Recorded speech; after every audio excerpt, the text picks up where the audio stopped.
I am New York. Я сам New York. I am New York. Yo soy Nueva York. Sono New York.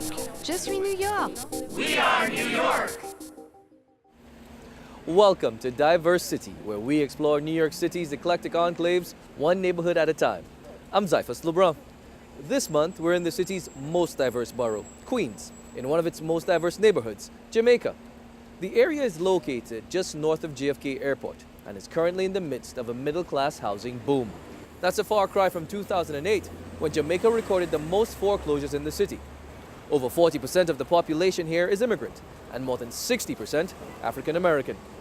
The neighborhood was once Queens' commercial center, driven by a network of transit hubs, including the Long Island Railroad and the elevated train known as the Jamaica L. The community went through tough times in the 70s. When crime rose, many residents moved out, and competition from suburban retail pushed local stores out of business. Now, the area is on the comeback trail, once again spurred in part by a bustling transit hub. On this edition, we'll learn how the hub is bringing in investment to the neighborhood. It was rezoned in 2008, and that provided for the ability to develop residential housing at taller heights with significant density. How one of the fastest growing immigrant populations is impacting the neighborhood.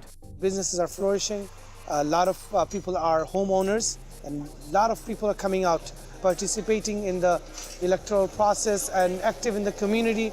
A historic house in the heart of downtown Jamaica. People are always surprised to find this house here, and I said, well, we were here first, and the village, grew up around us. And how the impact of an incident that happened on the other side of Jamaica Bay 25 years ago is still being felt today. I'm not going to say there was a cause and effect relationship between the Golden Venture arriving and the Immigration Act of 1996, but if you look at congressional hearing minutes, you'll see the Golden Venture was really the object of the immigration debate on a national and global scale. Those stories and more coming up as we explore Jamaica Queens.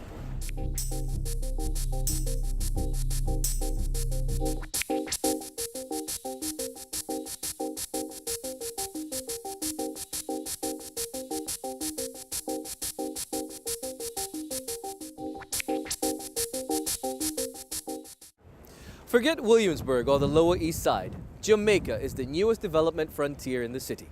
The village of Jamaica was once the seat of power in Queens, back when the borough was not yet a part of New York City. This latest wave of investment may not return the county to those glory days, but it is expected to bring new life to one of the most populated neighborhoods in New York. Andrew Falzone has the story. You can get to Long Island, you can get to Penn Station in 20 minutes, you can get to Atlanta Terminal in 20 minutes, and then you have the subways. And so the power of that transportation is very significant. It's that transit hub driving the redevelopment of downtown Jamaica. The hub is made up of the Sutphin Boulevard Archer Avenue subway station, which includes the E, J, and Z lines below ground. Above ground at Jamaica Station, 9 of the 10 LIRR branches merge to connect commuters to Atlantic Terminal or Penn Station. And the newest addition to the transit hub is the Air Train. Completed in 2003, the light rail service connects travelers from JFK Airport with the LIRR and eventually Penn Station. Total travel time, 35 minutes according to the Port Authority. But in order for development to begin, the city had to make some changes. The city had decided that Jamaica was a place to be rezoned, and that was a couple-year process, and it was rezoned in 2008. And that provided for the ability to develop residential housing at taller heights with significant density, given that this is a significant transportation hub. And the process is well underway. It's not uncommon to see cranes sitting atop skeletons that will be fleshed out into residential rentals, many of them falling within the range of what the city considers affordable housing. Leading the charge is Hope Knight. She helped reshape Harlem through the 2000s and is now president and CEO of the Greater Jamaica Development Corporation. I've been involved in remaking communities for a dozen years before I got here. And like other similarly situated communities in this country, there was lots of flight to the suburbs just across the border to Long Island in the 60s, early 70s, and a lot of disinvestment. But after a decades-long hiatus, investors have returned to the area. According to the real estate website Curb.com, there are at least 15 different residential developments of various sizes going up. The largest includes The Crossing, currently a work in progress that sits directly across the street from Jamaica Station. The megaplex will consist of a 30-story high-rise and a 14-story mid-rise, totaling 659 new residential units. It's expected to be ready sometime in 2019. Not too far away from The Crossing is Alvista Towers, which is already open to tenants. It only took 2 years to build the 26-story, 380-unit complex. Property manager Scott Diamond took us on a tour. The entire building is affordable housing, and that's based on an income tier process.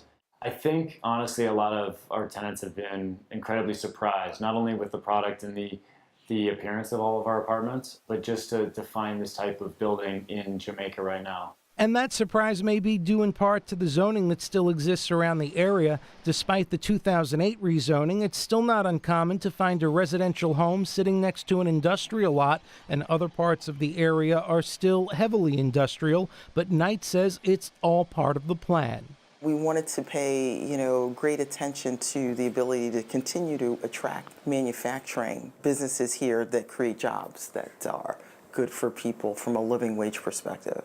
In addition to the residential boom in the area, there's extensive commercial development happening as well. Many of the residential buildings will have ground-level shops open to the public, but that pales in comparison to the hotel boom going on in the area. Courtyard Marriott Fairfield Inn, that's a hotel that will be open in 2020. There's another one planned that is directly across the street from the Airtrain building. That will be a Hilton Garden Inn. And with all the development going on in Jamaica, gentrification is a concern for some. However, Knight contends this transformation will be somewhat different than other New York City neighborhoods that have had a similar boom.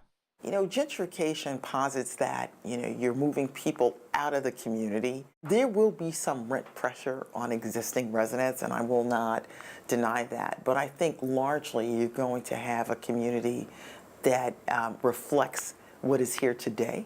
And for those who already own a home in the area, they could see the benefit of a property value increase in the years to come. That in a community which, according to Knight, has one of the highest home ownership rates among African Americans in the entire country. I'm Andrew Falzone for Diversity on CUNY TV. The other side of this lauded development is the displacement and gentrification that's already underway. A recent report from the housing advocate group, the Center for NYC Neighborhoods, revealed that speculators were driving up property prices by buying out and flipping foreclosed homes in some of the city's most affordable neighborhoods. The report shows that Southeast Queens and Eastern Brooklyn continue to have the highest speculation rates. Here in Jamaica, 1 in every 5 houses bought is flipped, making it the area with the highest rate of home flipping in the 5 boroughs.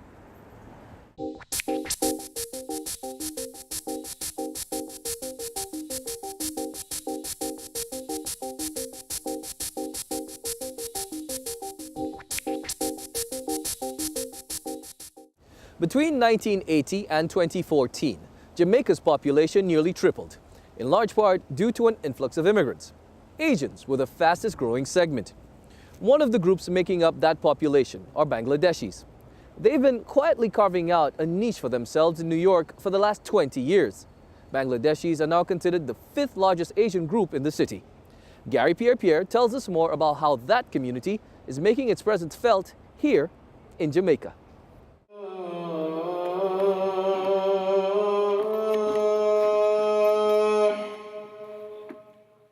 As the call to prayer echoed through this quiet residential neighborhood, cab drivers, social workers, and others filed into the Al-Mamu Mosque.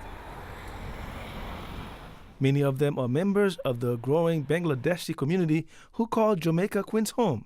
According to U.S. Census data, the Bangladeshi population in Jamaica increased from 516 people in 2000 to 3,976 in 2010, an increase of more than 670%.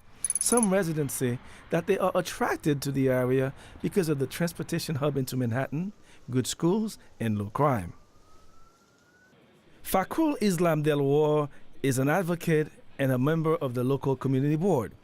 He says that Bangladeshis are mostly middle class and understand that they cannot remain isolated if they are to become truly integrated. I think the Bangladeshi community is one of the vibrant, upcoming community where the businesses are flourishing. A lot of people are homeowners, and a lot of people are coming out, participating in the electoral process and active in the community. And one of the clearest signs of the Bangladeshis' rising numbers and influence in the city, last year, Hillcrest High School officials launched a bilingual Bengali language program. Assistant Principal for ESL at Hillcrest High, Russell Wasden, says that math, history, and science are all instructed in Bengali. A majority of the students that are currently recognized in the bilingual Bengali program are students that hope to not only maintain their Bengali and their understanding of the Bengali language, but also to increase it and to improve it. And that's obviously going to happen because these are young people who are learning things about life. They're learning things in science and in history and in math that they didn't previously know. So for them to learn that content while also increasing their understanding of their own language, it's an important part of what the bilingual program is here for. Beyond Hillcrest's bilingual program, Bangladeshis are making their presence felt in the political arena.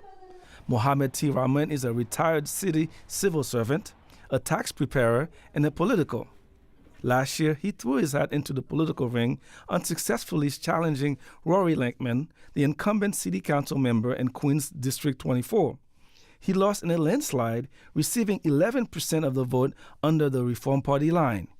I realized that our South Asian community is not getting their fair share what they should receive.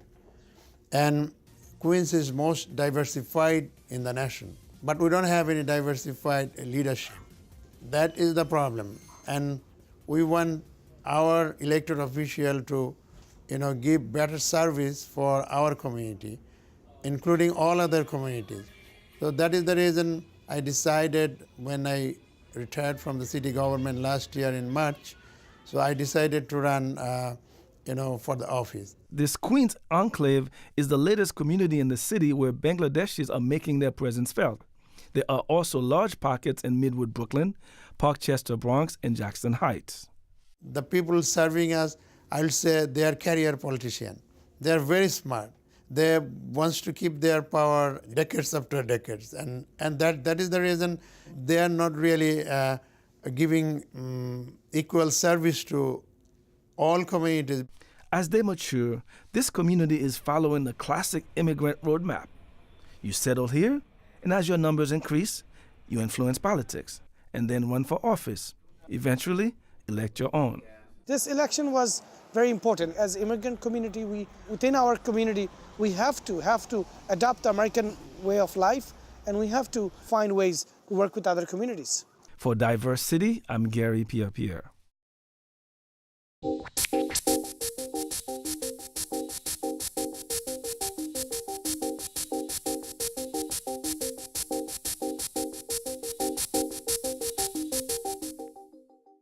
Early in the show, we learned about the development boom in the neighborhood. Despite those changes in the skyline in the months and years to come, there's one parcel of property that endures. It dates back to a time before the American Revolution. Andrew Falzone did double duty for us this month and filed this report.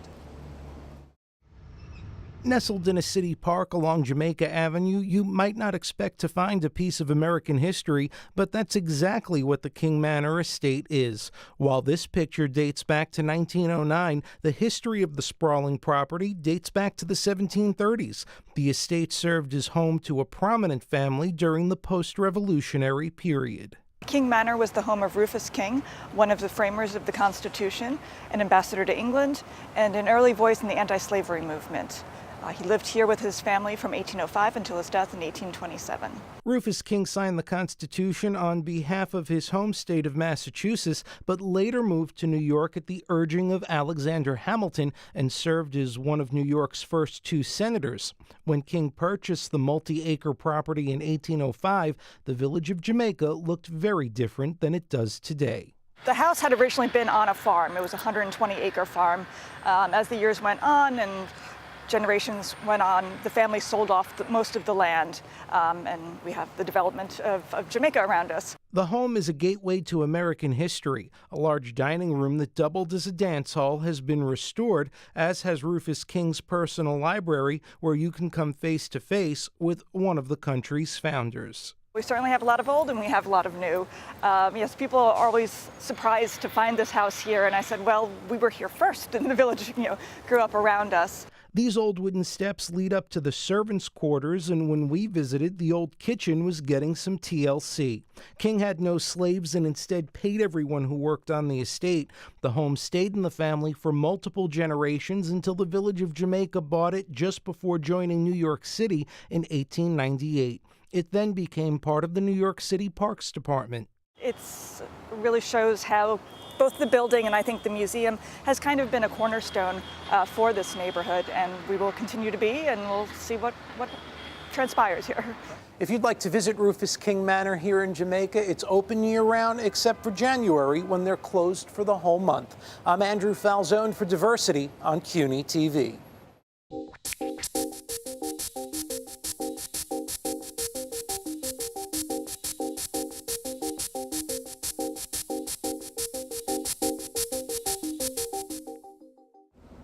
Finally from us, we're going to hop over to the other side of Jamaica Bay, to Rockaway, Queens. 25 years ago, that area became the flashpoint of an international immigration debate when a cargo ship called the Golden Venture ran aground off of Fort Tilden with 286 Chinese immigrants on board. The men, women, and children had traveled from Asia and Africa in the cramped hold of a freighter for months, with dreams of a better life in the United States. But what they found was far from that. The segment you're about to see incorporates our interview with filmmaker Peter Cohn and footage from the documentary Golden Venture, as well as our interviews with NYU professor Claire Thomas and Andrew Barata, the curator of the Museum of Chinese in America, or MoCA. They tell us of the struggles the Chinese immigrants faced and how the U.S. immigration policies that changed in the wake of the Golden Venture incident reverberate today.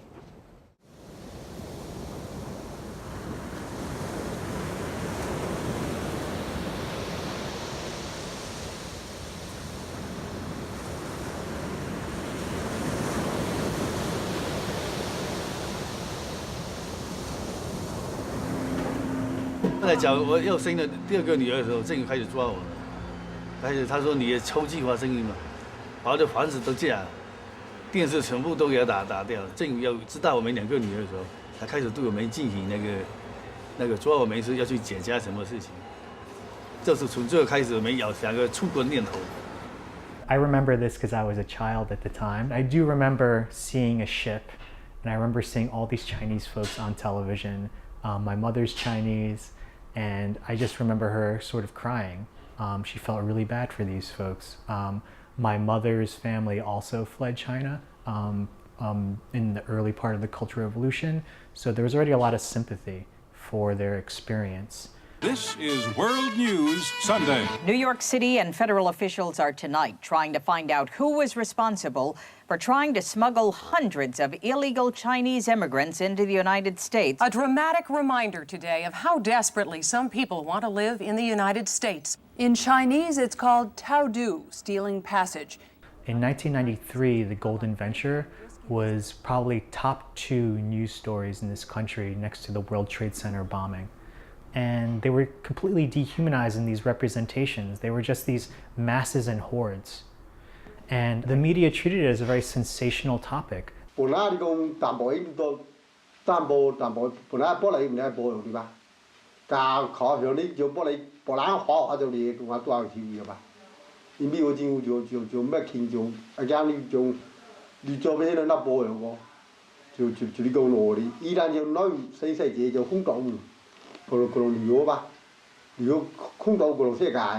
police came pretty fast, and there was turned into a huge media event, and most of the passengers were arrested and taken into custody on that night.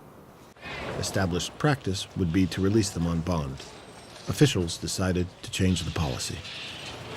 We've been told that all these individuals will be detained. The interagency task force believes that there has to be a deterrence, and all these Chinese will be detained. This group is being detained to provide an example of what American law enforcement can do when provided this kind of opportunity. The government is entitled to arrest them and detain them until they receive a benefit and a decision from the court. What I would just say in reference to this gentleman's question is, the law was always intended that every person claiming asylum would be detained. There was a wave of panic going on. The climate then was a bit similar to what we have now, and there was a strong anti-immigrant wave going on and a lot of political pressure to get tough on immigrants. And so it was decided to make these passengers an example. I think that the Golden Venture does sort of foreshadow, shall we say, what's going to come next in immigration law. You have, a Democratic president who is perhaps very wary of the idea of looking weak on securing our borders, right? Clinton had just taken office in January of '93, and the Golden Venture landed in June of '93. And in that brief time period, there were several significant occurrences that changed this nation's immigration policy. One was the first attempt to topple the Twin Towers. Fear of terrorism was only part of the equation. The country was coming out of a recession, and immigrants were seen as an economic threat. Some were demanding strong action. Our own country is undergoing the greatest invasion in history. A mass immigration of millions of illegal immigrants, illegal aliens yearly. Why cannot we secure the borders of the United States of America? Go home! Clinton panicked and shifted to the right and adopted this anti-immigrant rhetoric.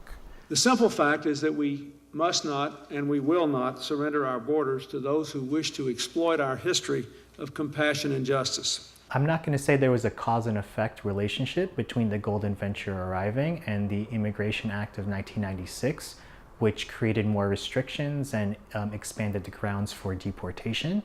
But if you look at congressional hearing minutes, you'll see the Golden Venture was really the object of the immigration debate on a national and global scale. We have a very robust education program here that often focuses on early immigration legislation, beginning with the Chinese Exclusion Act in 1882. And the Chinese Exclusion Act connects to what happens in the Golden Venture in that we see a Chinese group being targeted, and actually that sort of anxiety that this country feels about many of our immigrants who are arriving here today led to legislation change. We need to actually go back further into colonial history and talk about laws that excluded everyone who wasn't an able-bodied white man from coming to the United States, right? Which then, when things became federal in 1882 with Chinese exclusion, then had the specific racial animus of excluding a group of people based on their race or ethnicity. In terms of the Chinese Exclusion Act, those remain good law, right? Those cases have not been overturned.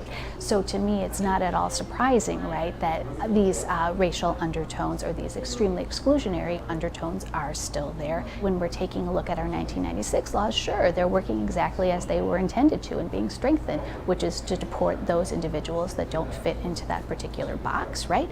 If your immigration laws are built in a system, right, that is effectively based on the supremacy of the white able-bodied man, right, you don't have a system that is ever going to be egalitarian. 我们都很经常经历过流离失所，家里可以说妻离子散，生活都是半辈子的。你看10几年都是在这里漂亮，都不在这里飘摇不定，这是多么悲哀的人生啊！在人生当中，就是找不到什么答案。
Thanks for joining us on our walk through Jamaica, Queens this month.